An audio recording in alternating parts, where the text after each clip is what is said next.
We're on the train. Black smoke.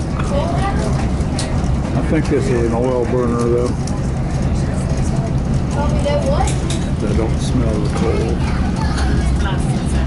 Good afternoon, ladies and gentlemen. Welcome aboard Tennessee Valley Railroad's Missionary Ridge Local. Our route today is going to cross 4 bridges and pass through 1 tunnel. If you look off to the left of our train, you'll see a small gravel path, which may look today like a gravel driveway, but that was in fact the original 1859 right-of-way. Today we're riding on the 1910 modernization in which the line was realigned, and it was also raised at 9 feet to get above the high water mark for the Great Flood of 1867. Of course, the waters of South Chickamauga Creek were now crossing, rose 9 feet above the railroad tracks and washed out the original bridge.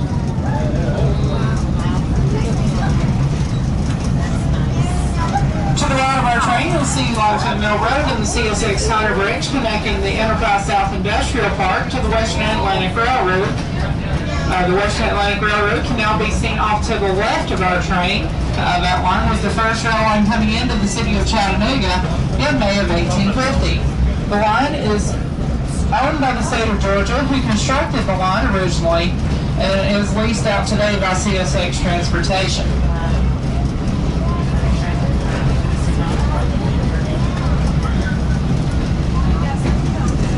Across the Western Atlantic Railroad here on their second bridge. Now on April 12th of 1862, the W&A, as is referred to, went down in the history books as home of the famous Great Locomotive Chase featuring locomotives General in Texas. The General was stolen around what is now Kennesaw, Georgia by James Andrews and his raiders, and they used that locomotive as transportation to run north toward Chattanooga, trying to destroy the Western Atlantic Railroad, trying to cut off any supplies that might be shipped between the two cities of Atlanta and Chattanooga.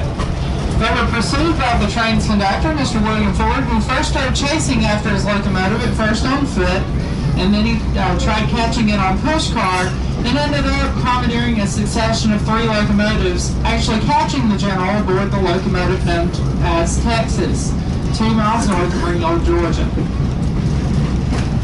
We're now passing over here on our right one of our freight customers, which is Allied Metals. And Allied is a metal recycling company. They receive boxcars which are shipped down from their Chicago plant down here to Chattanooga. They're brought over here by us here at Tennessee Valley Railroad. The cars are then unloaded and then exchanged back with Norfolk Southern. Sitting here on the Allied Metal siding, you'll see coach number 829, which was built in the late 1940s by the Budd Company for the Southern Railway. That coach originally ran on a passenger crate called the Royal Hog. It is now owned by the 7th Appalachia Railway Museum near Oak Ridge, Tennessee. Now our train today, the entire train is our locomotive and 3 cars, which are behind the train. That's our entire train consists. I will talk more about the locomotive at the turntable demonstration at East Chattanooga, but we'll talk about our passenger cars, which the first of those is car number 906. It's the car directly behind the locomotive. It's the oldest car on the train, built in 1925 by the Pullman Company for the Central Georgia Railroad. The last 2 cars of the train, car number 20 and 22, were both built in 1956 by the Budd Company for the Baltimore and Ohio Railroad for use in commuter service.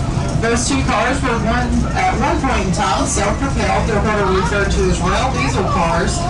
Today they're simply no longer used to run under their own power. They're only used as trailing coaches, as the parts to keep the cars self-propelled were hard to come by. And here in just a second, we'll pass over Tunnel Boulevard, which is the newest bridge on the rail line, constructed in 1977 by Tennessee Valley Railroad, replacing the tunnel-shaped underpass that was originally here. In the late 1950s, after the tracks were removed from the area, the city of Chattanooga seized the opportunity to widen the gap which the railroad passed over Tunnel Boulevard. So they removed the underpass, leaving Tunnel Boulevard without its tunnel. Driving underway. Yes. And here in just a few moments, we'll be passing through Missionary Ridge Tunnel. The Missionary Ridge Tunnel was constructed between 1856 and 1858. And an interesting fact is this weekend marks the 160th anniversary of the groundbreaking for the tunnel, which marked the actual groundbreaking for the construction of the whole rail line.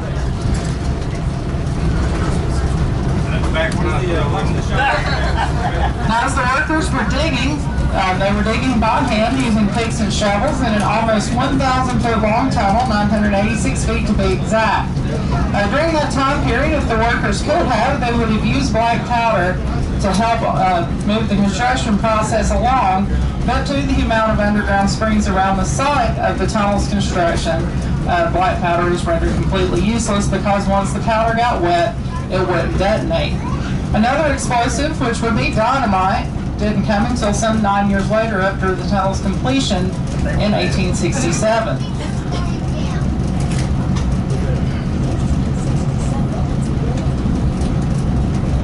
Once the tunnel was completed, it was named Whiteside Tunnel after Colonel James Whiteside, who at the time of the tunnel's construction was a well-known lobbyist and one of the benefactors helping with the tunnel's construction.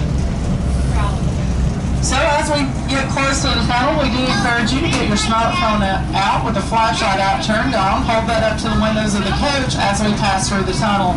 You can see the hand-carved walls inside the Missionary Ridge Tunnel, and you can also see some of the handmade bricks that were made here on site during repairs that have been made to the tunnel. So ladies and gentlemen, sit back and enjoy the ride. And here shortly, we'll pass through the tunnel, and as we emerge, we'll be approaching the East Chattanooga Station.